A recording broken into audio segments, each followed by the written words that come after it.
சரி, நாம் இருவரும் சிறிது நேரம் ஓய்வெடுக்கலாம். போய் பார்க்கலாம்.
என்னுடைய தந்தையிடம் ஆசீர்வாதம் பெற்று புறப்படுகிறேன். அப்பா புதிய மகன் ஓட்டோட்டமாக ஓடி வந்திருக்கிறேன். என்னை வார்த்தைகள் தந்தையே, என்னை வார்த்தைகள் தந்தையே. அப்பா புதிய மகன் நான் ஓட்டோட்டமாக ஓடி வந்திருக்கிறேன். என்னை வார்த்தைகள் தந்தையே, என்னை வார்த்தைகள் தந்தையே. என்ன ஆச்சரியம்! அதிகாரியில் ஓடி வந்தேன். என்னை அழகாக வாசி அனுப்பிச்சார் என்னுடைய தந்தை. இன்று வந்து வட கேட்கின்றேன். என்னை வார்த்தை வெள்ளையே சரி தந்தை வார்த்தை விட்டால் என்ன இருக்கிறது? என்னை பெற்றெடுத்த தாய் இருக்காங்க அல்லவா? தாயை வாங்கினா போது அம்மா அப்பா உன் மகன் நாகர் வந்திருக்கிறேன், என்னை வாழ்த்துங்க தாயே, என்னை வாழ்க.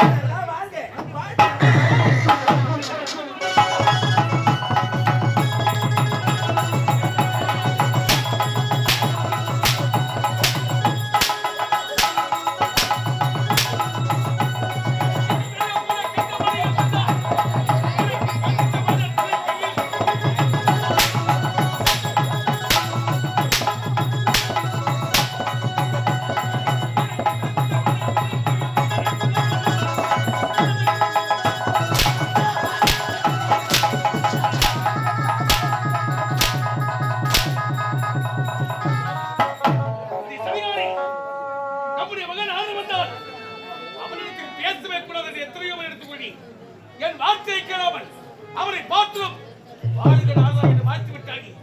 செய்யலாமாக காரியத்தை ஒரு மனைவி என்று மாறாமல் சாட்டி கொண்டு வேண்டிய சாமி வேண்டாம் சாமி சாமி உயிரோடு நடந்து உறவாடி மகிழ்ந்து மனமாய் அடிப்பதல்ல பங்கை துயராலே துடிப்பதல்ல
நான் உரைத்தும் என் வார்த்தையை கேளாமல் இந்த கணவன் இருக்கிற பாசத்திலே பெற்றெடுத்த மகன் மீது பார்த்து வருகிறார்.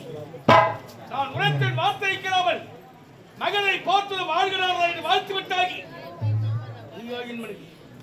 ஏய் அப்பா அம்மா என்னப்பா தவறு செய்தாங்க? எனக்கே புத்தி போட்டு வளர்த்து விட்டாயா? இதுவரையில் மனைவியினால் தவறான வார்த்தை பேசுவது கிடையாது, அவரை களத்தொட்டு அடித்தது கிடையாது. இன்று என் மனைவியோடு போறவன் களத்தொட்டு அடிக்கிறதை காரணம் என்ன? எல்லாம் யாரால் வந்தது? நீ செய்த காரியத்திற்காக என் மனைவி இப்போது களத்தொட்டு அடித்து விடுகிறேன். நீ ஆயிரம் மகன், நீ ஆயிரம் மகன். போதும் போதும்.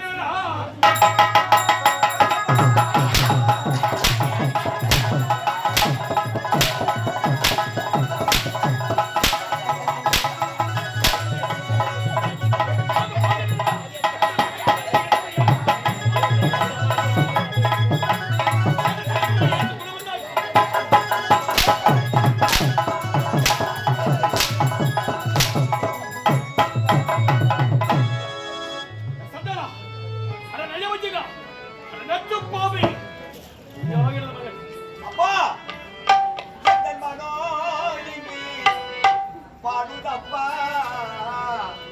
என் கண்களில் ஓடுதப்பா எந்தனின் வாழ்க்கையில்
ஒரு முறைக்கு வெறுமை இந்த சத்தியோகத்திற்கு நீ வந்தது எங்களை சந்தித்தது தவறு நினைவது கொண்டு எனக்கு மகள் கிடையாது உனக்கு நான் தந்தை கிடையாது எங்கள் இரவு முகத்தை வைக்கவே கூடாது செத்து தொட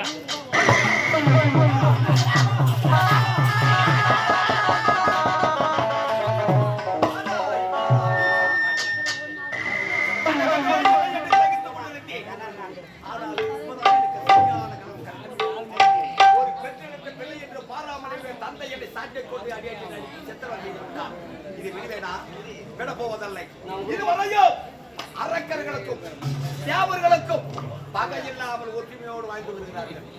அரக்கர்களை சந்திக்க வேண்டும், இந்த கழகத்தை செய்ய வேண்டும், இந்த தேவர்களோடு சமர் செய்ய வேண்டும். என்ன அடி வாங்க வெளியே தந்தை அடி வாங்க கண்ணாலும் ஆகும். அப்பதான் நான் உங்களோடு இருப்பேன், இல்லை இருக்க மாட்டேன். இப்போதான் புறப்படுகிறேன். நெகிட்டாபுரி கோட்டை, நெகிட்டாபுரி கோட்டை ஆளக்கூடிய எதிகண்டா சூரன், யமகண்டா சூரன் அவர்களை சந்திக்க வேண்டும்.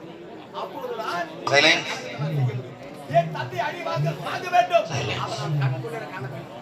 நான் எப்படி ஜோடு மழை பெஞ்சாலும் செய்ய இந்த வேட்டை ஒண்ணு நடந்ததுன்னா மொக்கையாவது தலைமையில கவுத்து போய் அந்த பக்கத்து சொன்னாதான் நான் உயிரோடு இருப்பேன்.